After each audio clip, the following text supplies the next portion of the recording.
Chers amis, chers abonnés, vidéospectateurs, bonjour et bienvenue dans mon univers. Aujourd'hui, nous allons commencer une hors-série de vidéos pour approfondir avec vous le concept d'obélisque en allant au-delà des discours folkloriques servis aux profanes. Mais comme d'habitude, le sujet étant sensible, des précautions d'usage s'imposent. Le but de cette vidéo n'est pas d'offenser la sensibilité de qui que ce soit. Toute ressemblance à une figure historique n'est que pure coïncidence. N'oubliez pas de vous abonner, d'aimer la vidéo, mais surtout de la partager.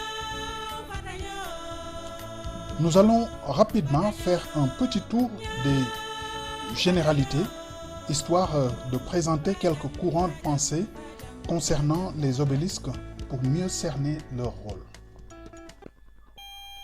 Curieusement, il y a actuellement plus d'obélisques qu'émites dans les métropoles occidentaux qu'en terre d'Égypte, qui a vu naître ce concept ingénieux simple, mais hautement symbolique.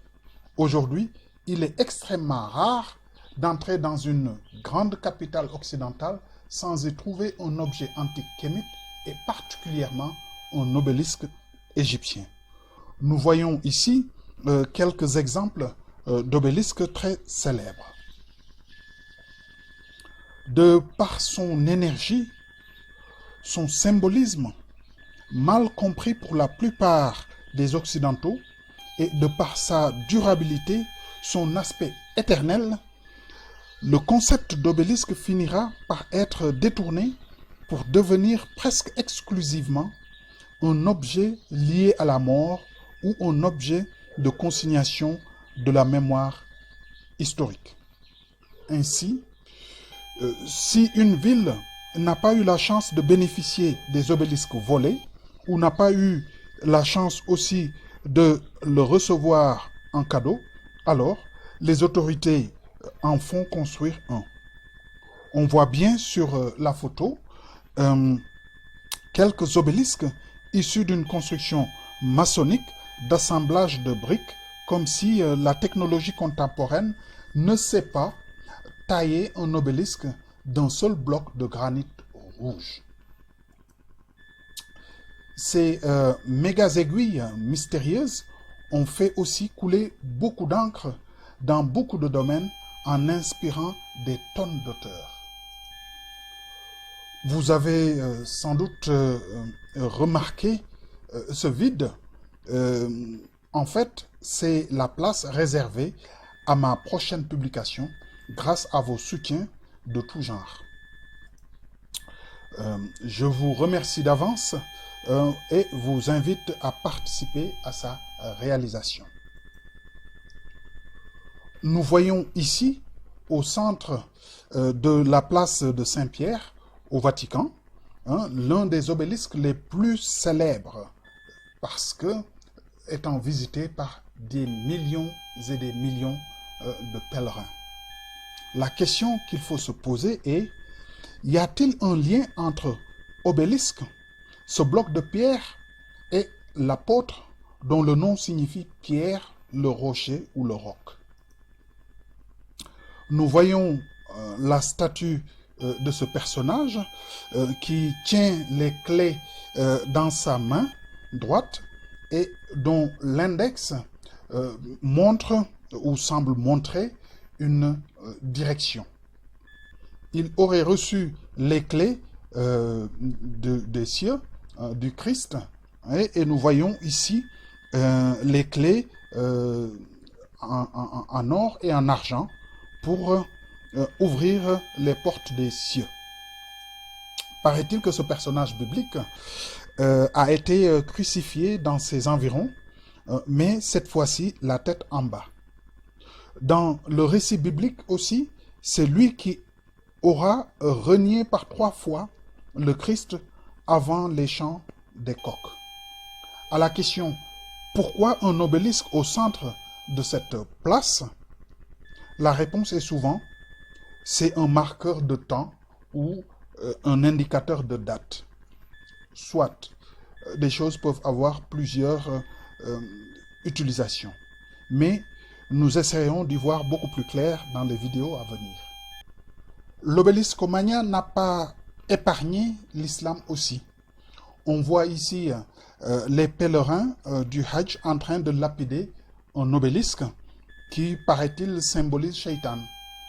C'est en guise de commémoration des faits et gestes d'Abraham et de sa famille face aux tentations du diable.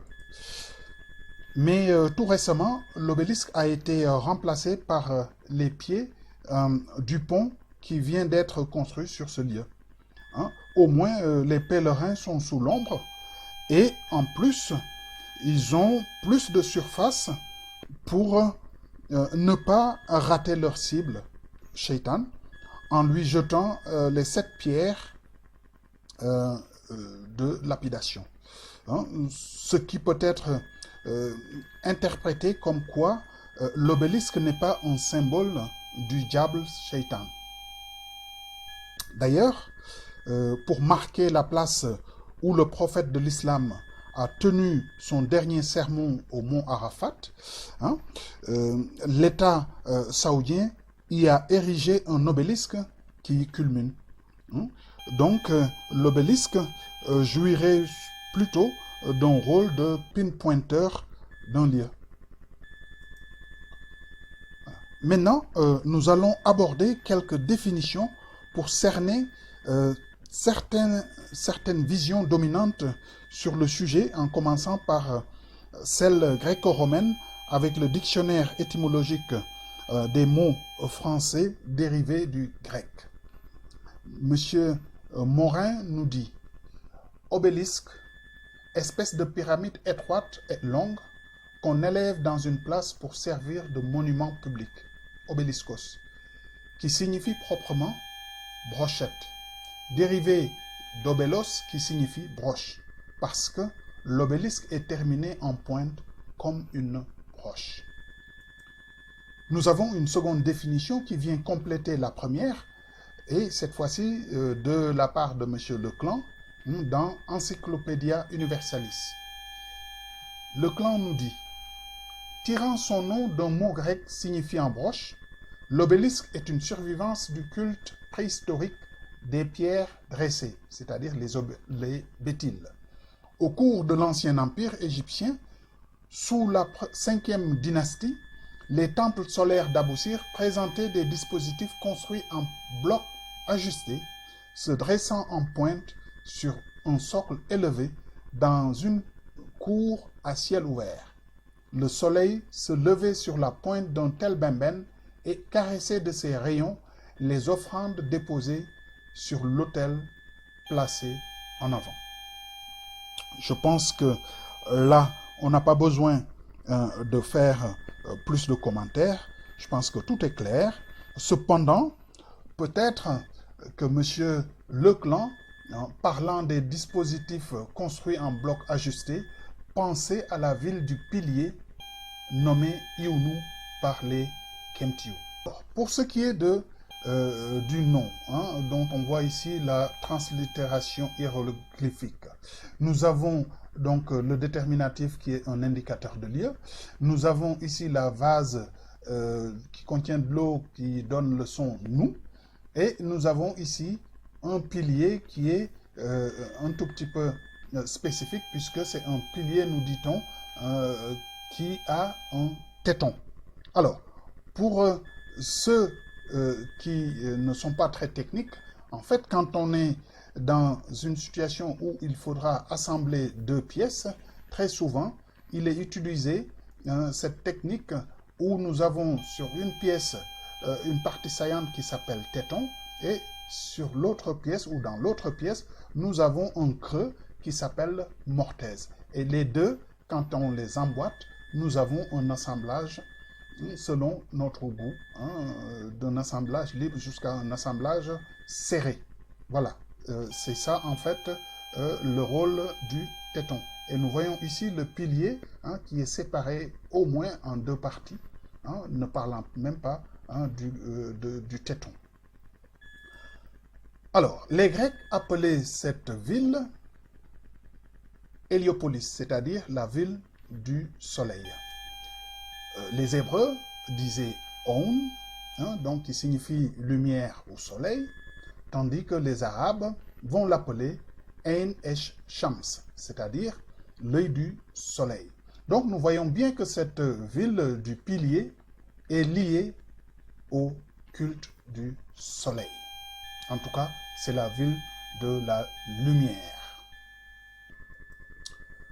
Alors, il faut savoir que l'œil du soleil est bien connu, c'est une autre appellation de Hathor, hein, que l'on appelle Hother. C'est la demeure d'Horus. C'est donc l'adorée, nous l'avons vu dans les vidéos précédentes, et elle symbolise la fertilité quand elle incarne Achet, qui est la mère du soleil.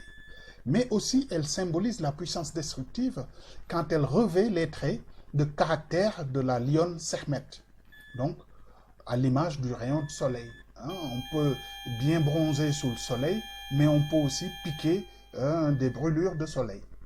Alors, très souvent aussi, on entend parler d'un terme égyptien qui est Ben. Hein, et beaucoup de gens aussi le traduisent comme étant le nom de l'obélisque. Mais voici ce que les Kemtiu avaient en tête en parlant de Ben, c'est-à-dire la pierre sacrée d'Iounou. Nous reviendrons sur ce concept spécifiquement dans d'autres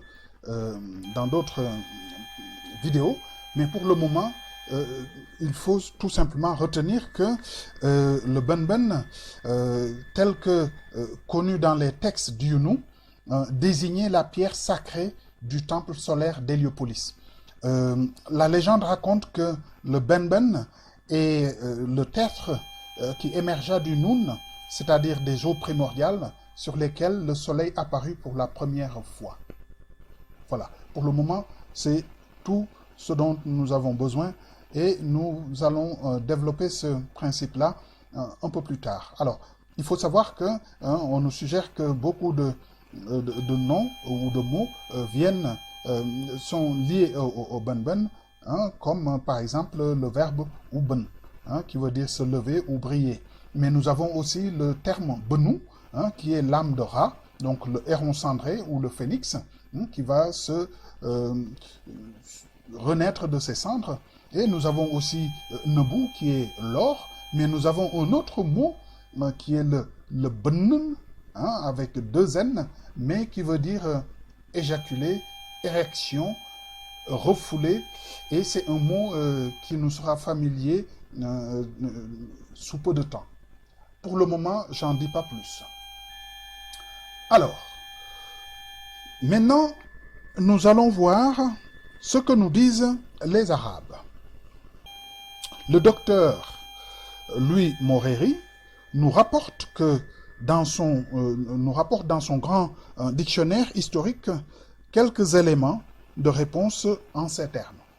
Les Arabes les appellent Masal Pharaon, c'est-à-dire les aiguilles du Pharaon, parce qu'elles ont été construites par les premiers rois de l'Égypte qui portaient tous le nom de Pharaon, comme les premiers empereurs romains, celui de César. Les prêtres égyptiens les appelaient les doigts du soleil parce que ces monuments étaient consacrés à cet astre. Alors, je ne vais pas entrer dans la discussion, est-ce qu'il a raison que tous les rois d'Égypte portaient le titre de pharaon, hein. Pharaon, nous tous savons que c'est une construction purement biblique, ça n'a rien à voir avec le souverain de Tamérie. Alors, Masal Pharaon, monsieur Moreri a voulu traduire cette expression-là, et nous le voyons bien, Masalat al-Fir'aun, donc Masalatul Fir'aun, qui veut dire les aiguilles du pharaon. Et ce qui est ciblé le plus, donc aiguille ou masal, ça vient de ce terme-là. Non? Nous avons donc masalun, hein, qui veut dire la broche. Alors, retenons tout simplement que obélisque signifierait doigt du soleil broche ou aiguille. Maintenant, voyons comment les égyptologues nous restituent la pensée kémite par rapport aux obélisques.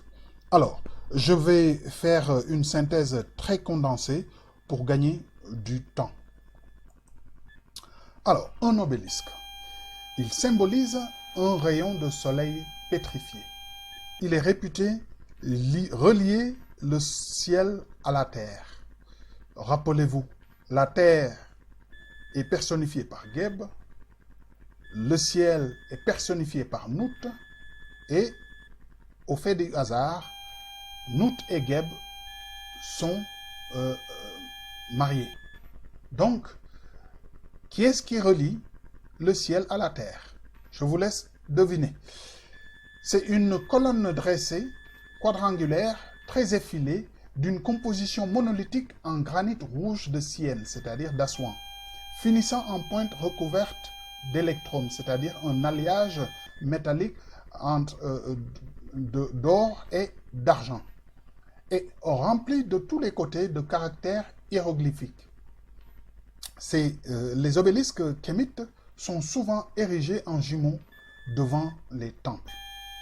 Et là, nous allons découvrir le mot qui permet de nommer l'obélisque en égyptien. C'est le terme transcrit de cette manière-là et que l'on translittère tchn, hein, donc le te, le ch et le ne avec son déterminatif.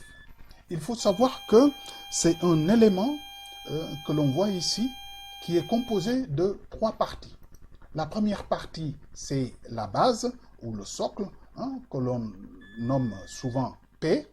Puis nous avons le corps de l'obélisque ou son ventre, que l'on appelle le jet ou le chet. Et nous avons une troisième partie qui est constituée de cette partie-là pointue, qui est au sommet, et que l'on va appeler le benbenet, hein, qui est donc le pyramidion. Voilà, nous venons de poser les bases saines et j'espère que vous avez déjà senti le parfum du sujet. Maintenant, nous pouvons monter à un niveau supérieur pour vous dévoiler les secrets inédits dans les prochaines vidéos. Donc, si vous voulez savoir à quoi renvoie le nom Tchon dans nos langues africaines et particulièrement en sérère et en wolof, pourquoi l'obélisque est un rayon de soleil pétrifié et comment ce symbolisme a été entretenu jusqu'à nos jours, alors je vous conseille de suivre les parties à venir de cette présentation. Pour le moment, je vous remercie pour votre soutien et vous donne rendez-vous à la seconde partie. N'oubliez pas de partager. Au revoir.